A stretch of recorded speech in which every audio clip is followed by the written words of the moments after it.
Y en lo que refiere a actos patrios, el pasado 23 de octubre se celebró un nuevo aniversario de un hecho histórico que nació aquí a orillas del río San José. Hablamos del comienzo de ese largo viaje que se hizo en la época artiguista, justamente encabezado por el prócer denominado La Redota o el éxodo del pueblo oriental.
Se nos ha brindado una invitación más a descubrir y a descubrirnos, ubicándonos en este lugar, en un episodio central de nuestra historia, La Redota.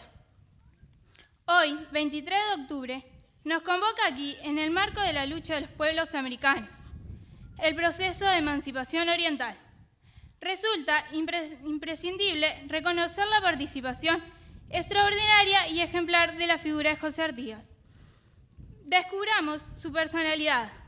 Veamos más allá del héroe de bronce, frío, inmóvil, lejano. Pensemos en un hombre de carne y hueso, que convivía con seres de diferentes clases sociales, edades, procedencias, pero con un objetivo compartido, la libertad. Libertad tan buscada, tan necesitada, tan deseada. Dice Bartolomé Mitre en su manuscrito: sereno y fecundo, siempre se mostró superior al peligro. Artigas era verdaderamente un hombre de hierro. Cuando concebía un proyecto, no había nada que lo detuviera en su ejecución. Original en sus pensamientos y circunstancia con la razón y la justicia. El honor, como la base de su hombría, era el hispano sentimiento que llevaba en sus genes. Artigas amaba a sus amigos, a los humildes, sentía grandeza de la vida y de la muerte. Un reconocimiento a San José y a los referentes centrales, compartidos por todos, de invitar a renovar miradas, reflexiones y profundizar el significado de la acción y del hacer. Esos seres humanos excepcionales de este encuentro con las personas corrientes, que recorrieron un camino, este camino, marcando una senda que continuará recorriéndose como hoy lo hacemos. Los invito a reflexionar sobre la historia del mundo de hoy, que mira el futuro desde un contexto de cambio, que busca la memoria de referentes en sus raíces y que nos permite ir conociéndonos e ir acercándonos a hechos históricos como el que hoy nos convoca. Hecho que se fue forjando en la diversidad, que partió de un tiempo y un espacio particular, que encontró fuerzas para vencer todo tipo de obstáculos, y esas fuerzas le permitió construir el futuro.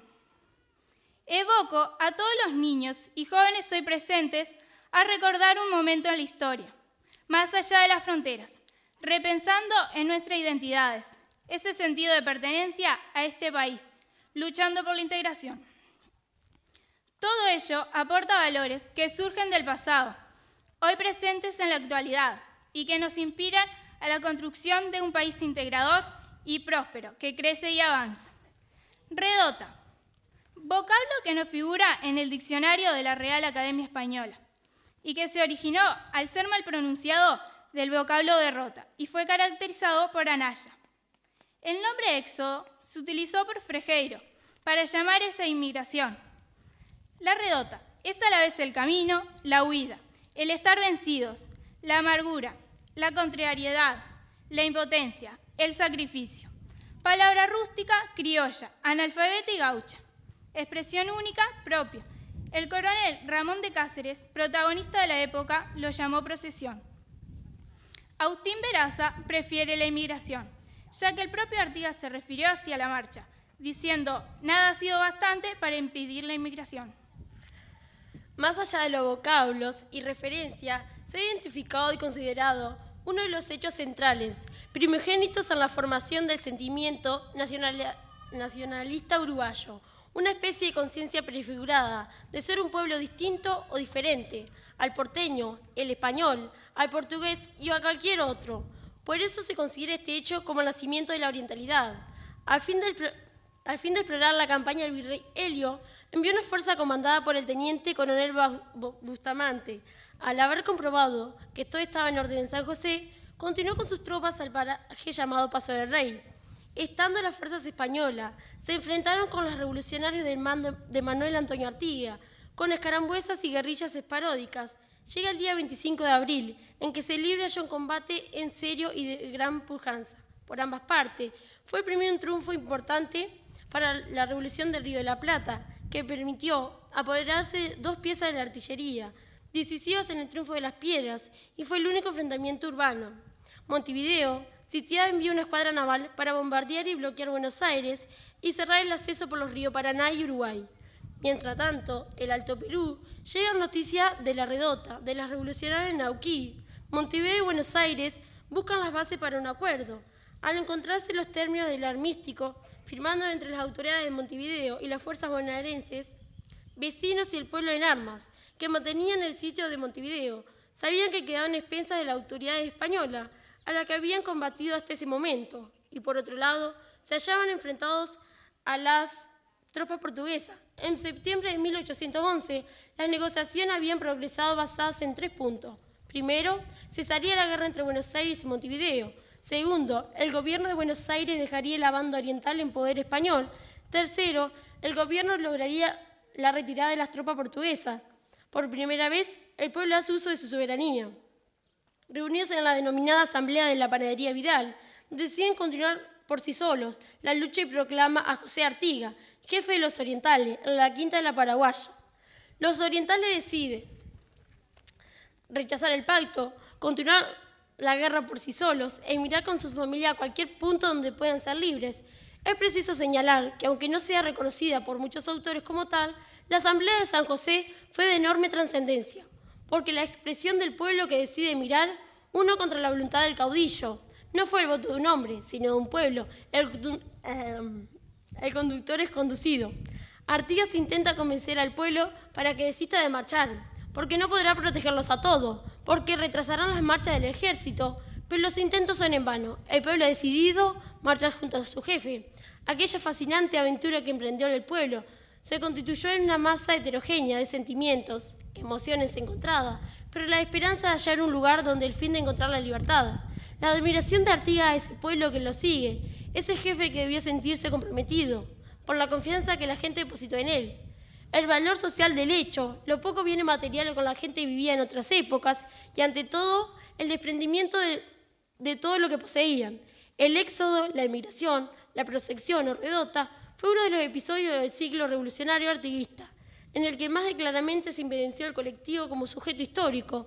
San José guardará el orgullo por siempre de haber protagonizado un suceso clave en el proceso de la construcción de nuestra nacionalidad oriental. Que este día contribuya a renovar nuestro compromiso y esfuerzo como país, de la educación, desde el trabajo, en la construcción de la ciudadanía y ante todo el fortalecimiento de la democracia.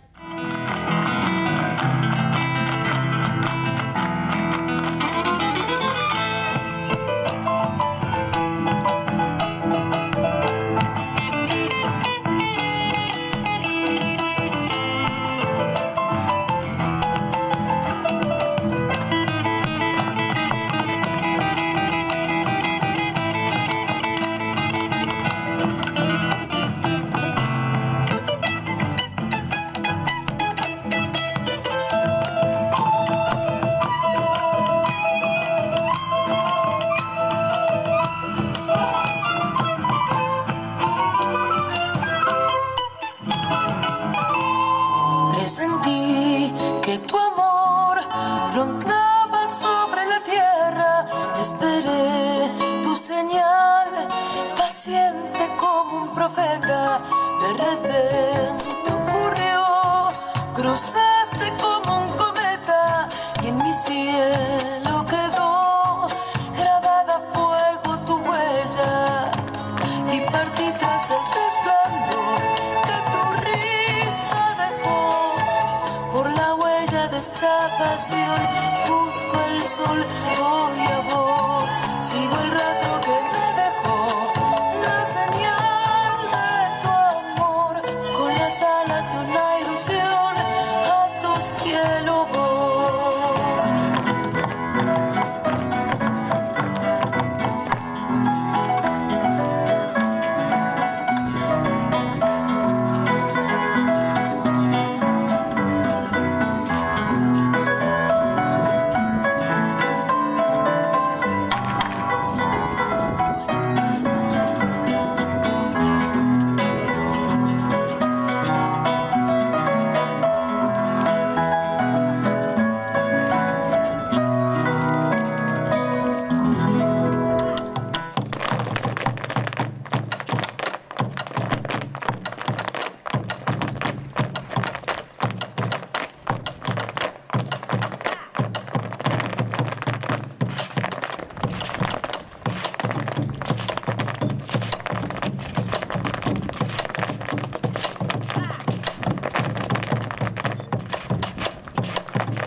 agradecemos a todos por participar de este recordatorio, de este acto conmemorativo del Éxodo Oriental.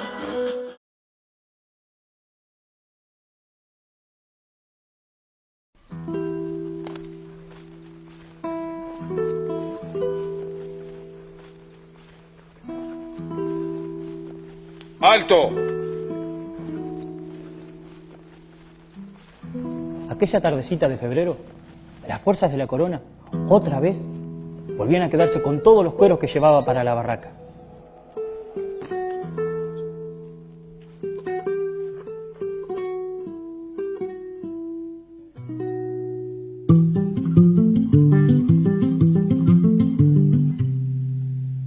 La razón, se me acusaba de contrabando por venderla a los ingleses. Montevideo quería quedarse con todo. Por eso nos pagaban muy poco por nuestros cueros, por nuestras carnes, pero al mismo tiempo nos aumentaban las donaciones para la corona. Y así no podíamos seguir. El padre Juan fue el único que habló con nosotros. Él nos había abierto los ojos. Los Cayorda y los Medina, entre ellos mi amigo Manuel, ya se habían ido con Perico el bailarín a prepararse para apoyar la Junta de Buenos Aires. Yo estaba decidido a seguir el mismo camino. Sabía que no era el más fácil, pero era el único que podía cambiar esta situación. Si todavía no me había ido era porque tenía que pensar en mi familia, en Rosalía, mi esposa, en mis hijos y especialmente en mi madre, Bernardina. Para ella era muy difícil. Mi madre seguía siendo fiel a la corona y por eso no entendía nuestras ideas. Ella sufrió mucho desde que dejó Asturias con mi padre. Desde el interminable viaje en el Santa Ana, el frío, la sed y el hambre del Fuerte del Carmen, hasta que Dios puso su mano. Y el capitán de Eusebio los incluyó junto a mis hermanos mayores entre las 40 familias que vinieron a fundar la villa de San José. Rosalía, en cambio, me apoyaba en todo. Ella sabe que siento como propia las nuevas ideas, al igual que las corrientes de libertad, igualdad y fraternidad con las que se instauró la nueva Junta. Por eso era hora de ir para adelante, como lo hicieron mis padres cuando dejaron todo en busca de una vida mejor. Había llegado mi momento. Por Rosalía, por Mercedes, por Santiago, por mi madre. Y estoy seguro que si mi padre viviera, hoy estaría acá, codo a codo, luchando conmigo por la causa. El 12 de febrero de 1811, Francisco Javier de Lío, que recientemente había llegado desde España a Montevideo con el título de virrey, declaró la guerra a Buenos Aires. En esa ciudad, capital del entonces virreinato del Río de la Plata, se había iniciado en mayo del año anterior un proceso revolucionario que derrocaría el virrey Baltasar Hidalgo de Cisneros, instaurando la primera junta de gobierno, que no reconocía la autoridad del Consejo de Regencia de España e Indias, pero que gobernaba en nombre del rey Fernando VII, quien había sido depuesto por las abdicaciones de Bayona, y su lugar ocupado por el francés José Bonaparte. La crisis política en España por la invasión napoleónica desde 1808 había debilitado el poder de este imperio en América. Hacia 1810, la instalación del Consejo de Regencia en la península agravó los conflictos en la región del Plata. En Buenos Aires, el virrey pierde, además del apoyo militar, el de los comerciantes, los letrados, los sacerdotes y propietarios importantes de la ciudad. Estos cuestionan la autoridad del nuevo gobierno español, cesan al virrey Cisneros y establecen una junta. En junio de 1810, la primera junta de gobierno solicita el reconocimiento al Cabildo Abierto de Montevideo, pero este lo rechaza y le declara fidelidad al Consejo de Regencia. Esta actitud de Montevideo se explica por el predominio de militares y marineros españoles en la ciudad y por la rivalidad comercial y portuaria con Buenos Aires. Sin embargo, en la campaña oriental, otra fue la realidad. Los pueblos que se encontraban bajo la jurisdicción montevideana acataron la resolución de la ciudad. Los de la jurisdicción bonaerense apoyaron la Junta Revolucionaria, pero fueron presionados por el gobierno de Montevideo para no reconocerla. Comenzó así un proceso de división en el territorio oriental entre la ciudad españolista y la campaña revolucionaria.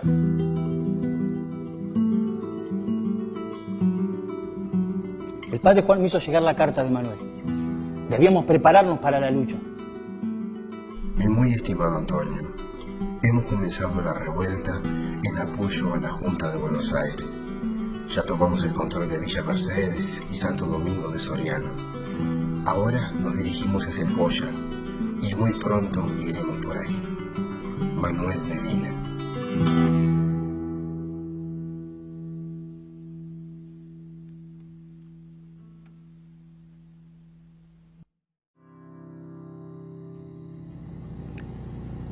Debo reconocer que estaba muy preocupada. Aquella noche del 21 de abril, Antonio había salido de la barraca. Yo sabía que iba a reunirse con Manuel. La noche anterior, las tropas leales a la corona habían llegado para defender San José. Antonio me contó que Manuel le había enviado una carta diciéndole que la revuelta estaba cerca y que la lucha sería cruel, sangrienta, pero justa y necesaria. Yo sabía que Antonio iba a unirse a ellos. Con Manuel eran más que amigos, eran hermanos. Pero ahora que el momento estaba cerca, sentía escalofríos. Temía lo peor. Cuando Antonio regresó a la barraca, comenzó a chairar su facón. Yo me acerqué y le pregunté si iría a la pelea. Él dejó el cuchillo por unos segundos, levantó su mirada y luego continuó con su tarea sin decir una palabra. Yo en silencio y, aunque llena de miedo, le hice sentir que lo apoyaba, que lo entendía y que estaba de su lado. Porque la defensa de nuestras ideas merece correr los riesgos que sean necesarios y pagar con la vida si así correspondiera.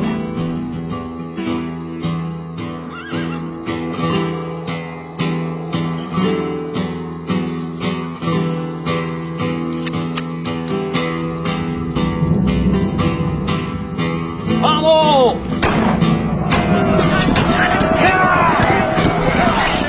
El 22 de abril de 1811, los revolucionarios independentistas se enfrentaron por primera vez a las fuerzas españolas en el Paso del Rey.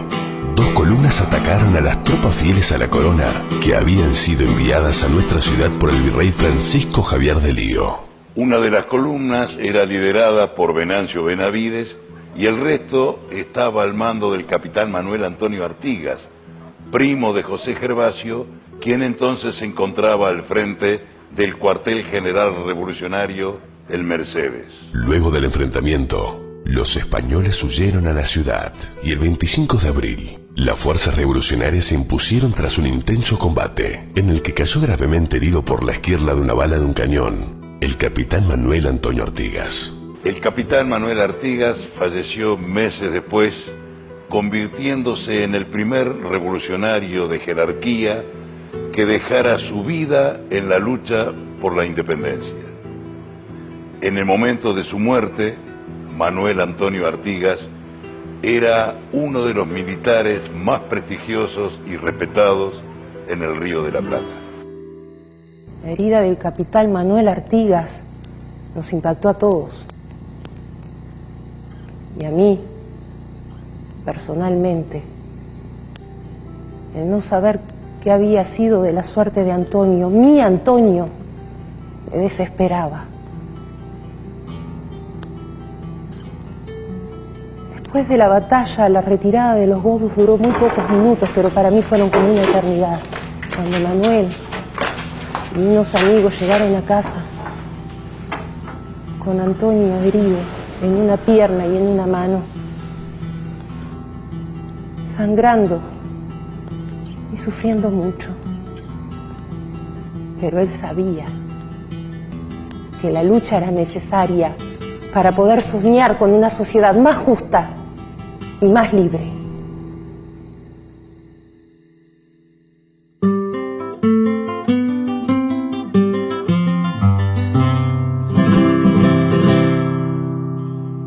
Mi hijo no se recuperaba aún de las heridas recibidas en la batalla. Heridas que me dolieron más a mí que a él, pero que no dolieron tanto como aquel día que el padre Juan trajo la noticia. ¡Nos traicionaron! ¡Nos traicionaron! Buenos Aires nos ha traicionado. ¿Cómo, padre? El padre se enteró de que las tropas estaban acampadas a la orilla del río y que ahí recibieron la noticia de que Buenos Aires había acordado con el lío. Que Buenos Aires no puede resolver ni por esta villa ni por la de ningún otro pueblo de la banda oriental. La banda oriental es lo que es, gracias a nuestra entrega, a nuestras fuerzas. Y si no podemos decidir por nosotros mismos, no hay razón para vivir aquí.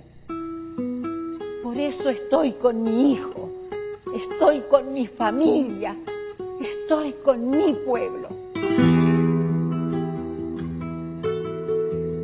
A la espera de la resolución del conflicto, los orientales se enteran que Buenos Aires y el lío negocian a sus espaldas. En la quinta de la Paraguaya, el pueblo elige a José Artigas como su jefe natural, retirándose del sitio e instalándose a orillas del río San José. Acampados en San José se enteran de la firma del armisticio.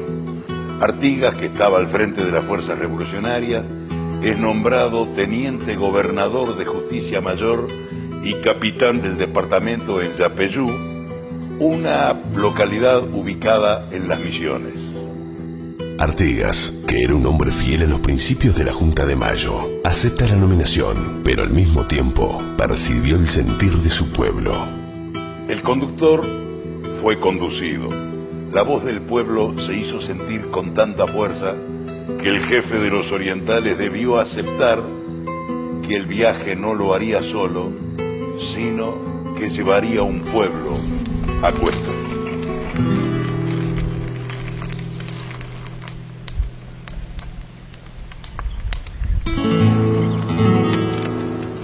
Todo individuo que quiera seguirme, hágalo. No quiero que persona alguna venga forzada. Todos, voluntariamente, deben empeñarse en su libertad. Quien no la quiera, deseará permanecer callado. El pueblo espontáneamente lo sigue, dando origen así a lo que el propio Artigas denominara la inmigración o la redota.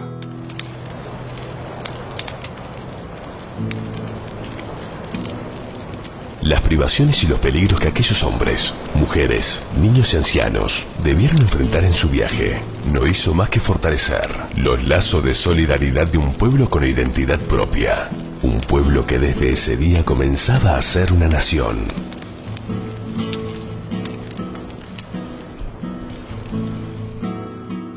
Todos los que seguimos Artigas sabemos que viviremos momentos muy duros, momentos muy difíciles, pero momentos que nos darán la posibilidad de ser quien realmente somos y algún día volver a estas tierras.